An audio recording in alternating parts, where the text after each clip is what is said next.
Yeah, para sa mga taong hindi sumusuko sa gitna ng gulo, laban lang.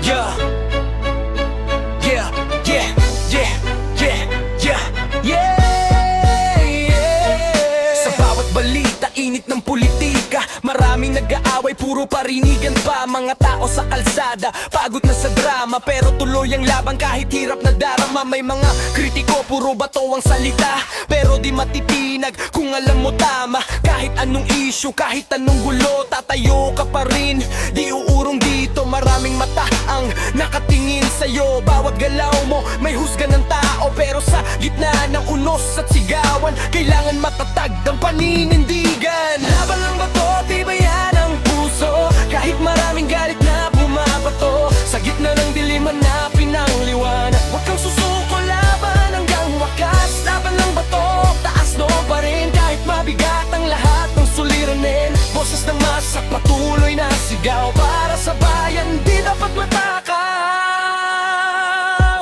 Sa social media, kaliwat kanan, may sumusuporta, may lumalaban. Mga opinyon parang apoy na kumakalat. Konting pagkakamali, agad kang bagsak. Pero ang tunay na lakas, di nasusukat sa dami ng galit na iyong natatanggap, kundi sa tapang mong harapin ang laban. Kahit buong mundo pa ang kalaban. Mga tao gusto ng pagbabago, pero minsan sila rin nagkakagulo. Kanya-kanyang panig, kanya-kanyang isip, pero bayan muna dapat ang iniisip. Laban lang ba to? Tibayan ang puso, kahit maraming galit na bumabato. Sa gitna ng dilim hanapin ang liwanag, huwag kang susuko, laban hanggang wakas. Laban lang ba to? Taas no pa rin, kahit mabigat ang lahat ng suliranin. Boses ng masa, patuloy na sigaw para sa bayan, di dapat matakaw.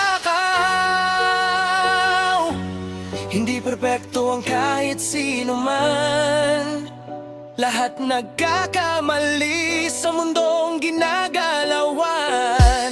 Pero ang mahalaga'y handang tumayo at harapin ang unos ng buong totoo. Kung may laban, huwag agad bibitaw. Sa hirap ng buhay, kailang matibay. Bawat Pilipino may sariling boses na gustong marinig sa gitna ng ingay. Laban lang ba to? Laban para sa bayan, kahit maraming unos na dadaanan. Hawak ang pag-asa, di ka mag-iisa, sama-samang aahon tungo sa ginhawa. Laban lang ba to? Hanggang dulo ng laban, para sa pangarap ng sambayan ang hirang. Sa bawat sigaw ng mga mamamayan, pagbabago sana'y tuluyan ng